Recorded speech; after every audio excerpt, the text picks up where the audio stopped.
All right, guys, for chapter 3, I'm not going to make you follow along with the text this time. I just really want you to listen. Okay? Chapter 3, Lucky as an Orphan. Folks like to feel sorry for orphans, but I think they've got it pretty good. Little orphan Annie gets adopted by Daddy Warbucks, who's a millionaire. That's just about as lucky as it gets in my book. I bet she doesn't have to worry about being sent to a house that's tiny and dark and smells like sour milk. Daddy Warbucks probably has a nice big plump sofa for her to sit on and a Persian rug for her to sink her toes into. Not a wicker couch that's got a broken leg propped up with a bunch of rags and a worn braided wool rug that looks like something bad got spilled on it. Aunt Minnie is standing in the kitchen, scrubbing a pair of soiled pants. There's a big basket in the corner, overflowing with laundry. "Where should I put my suitcase?" I ask. She glances at me, a harried look on her face. "The boys will have to share, I suppose. You can stay in Beans's room, upstairs and to the left." I climb the set of narrow wooden stairs to what looks to be more of an attic than a proper second floor. There are 2 rooms at the top of the landing.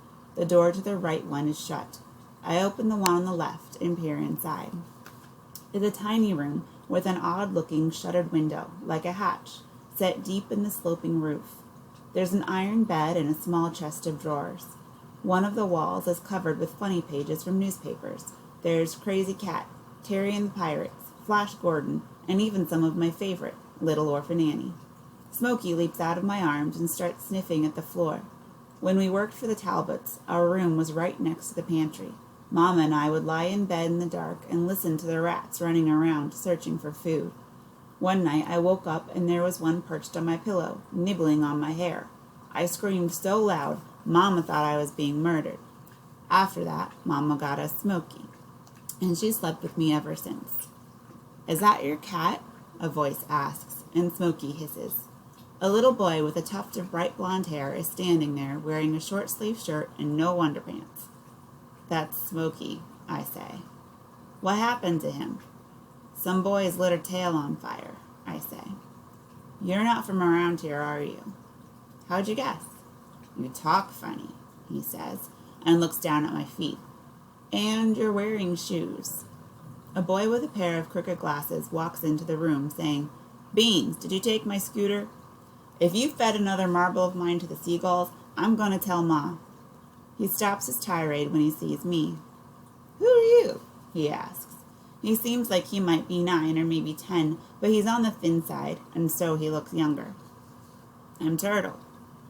"You a relation or a thief?" he asks. "What's there to steal?" I say. "I'm Buddy," the little boy interjects. "You want to play marbles with me?" Before I can answer, Aunt Minnie appears. She catches sight of the boy with the glasses and frowns. "Kermit, you get back in bed right now, do you hear me?" Aunt Minnie says. "But Ma," Kermit whines. "Doc Parrish said you were supposed to take a nap every day." "But Ma, do you want your heart to give out? Do you want to die? Is that what you want?" "But I'm not tired," he says. "I don't care if you're tired or not. Now get in that room and go to sleep before I kill you myself," she shouts. Kermit marches out, saying, "I'll take a nap, but I'm still not tired." "I don't have to take a nap anymore," Buddy declares. "I'm 4 years old." "For Pete's sake, Buddy, go put on some pants," Aunt Minnie says in an exasperated voice. "What is the matter with you, child?" The little boy runs out, and Bean storms in, his dog right on his heels. Termite sees Smokey and starts barking. I grab my cat up and hold her out of the way. "What's the big idea?" he says. "Why can't she stay with the little pests?" "Beans, get Termite out of here," Aunt Minnie says. Kermit pokes his head back in. "Beans ain't sleeping with us, Ma. No way, no how." "Get in bed, Kermit," Aunt Minnie says. Buddy comes flying back in. He's got pants on now, but it looks like they're on backward. "Why should Termite go?" Beans argues. "He was here first. Make her ugly cat take a hike." "Smokey can sleep with me," Buddy says, and snatches her out of my arms. Smokey hisses in fear, swiping at Buddy's nose. "Ow!" the little boy cries, and drops Smokey. The next thing I know, Termite's chasing Smokey around the tiny room, barking his head off. and Buddy's wailing about his nose, and Beans is hollering at Termite to get Smokey, and Kermit is saying there's no way he's sharing a room with Beans again, considering what happened last time, and the whole while Aunt Minnie just stands there, her mouth growing tighter and tighter like a rubber band, until finally she snaps and hollers, "That's it! You kids get out of this house and take those animals with you before I smack every last one of you." And that's how I find myself sitting on the front porch with Beans, Kermit, Buddy, Smokey, and Termite. "Don't come back inside until I say so," Aunt Minnie shouts. She slams the door after her, muttering, "Honestly, this is what I get for kissing a curry." Smokey darts to safety under the house, and Termite waddles over to the lane looking forlorn. Kermit is positively beaming at his good fortune. "Well, that's one way to get out of a nap," he says. "Aren't you a little old for naps?" I ask. "I had rheumatic fever, and now I've got a weak heart," Kermit says. "Kermit almost died," Buddy exclaims. "Really?" I ask. "And guess what? He said I could have all his marbles when he was dead," Buddy says, and then his face falls. "But then he went and lived." "Sorry about that, Buddy," Kermit says. "That's okay," Buddy says. "I'll get your marbles the next time you die." "Won't be too soon for me," Beans says. A boy with black hair and bare feet comes whizzing down the lane on a battered bike. I haven't seen a pair of shoes on a single kid yet. "Hey, Porkchop," Beans says. "Who's she?" the boy asks, looking at me. Just some freeloading cousin from New Jersey," Beans says. "Porkchop?" I say. Kermit shrugs. "Porkchop and Beans, they just go together." Across the street, a wiry-looking older man with slicked-back graying hair walks out the front door of a house not much bigger than this one. "Well, if it ain't the diaper gang," the man drawls. "Hi, Jelly," Buddy says. "You want to play marbles with me?" "Sorry, Buddy," Jelly says, and reaches into his back pocket to pull out a beat-up-looking letter. He holds it out to Beans. I recognize the flowery handwriting at once. It's the letter from Mama. "Mr. Gardner delivered it to me by mistake. Been delivering mail for 20 years now, and he still can't keep the curries straight," he says. He looks at me. "Got yourself a new member, I see." Beans thumbs at me. "You mean her?" "She's not in the gang. No girls allowed." "You've got a club called the Diaper Gang?" I say. "What do you do? Change diapers?"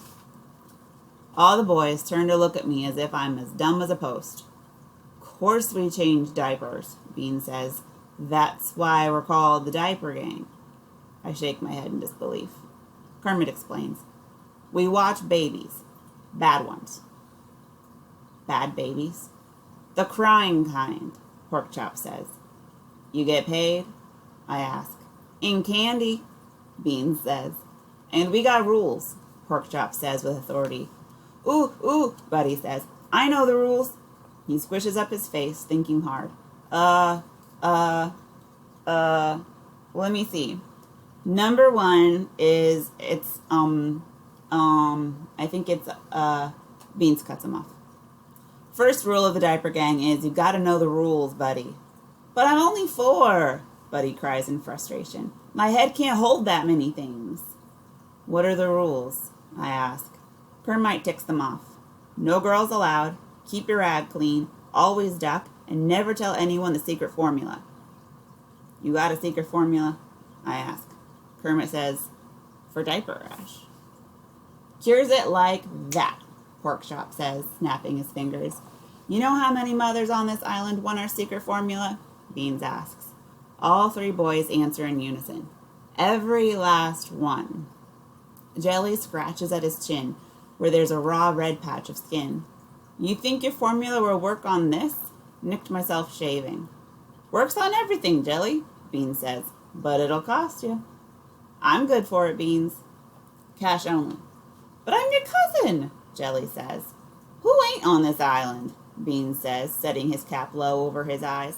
"Sorry, Jelly. Business is business." "You're pretty hard for an 11-year-old, Beans says. "Oh, Beans," Jelly says, shaking his head. "Gotta be hard to handle bad babies," Beans says. "You ever take care of good babies?" I ask. "Ain't no such thing," he declares. Kermit grins. "That's why we're always in business."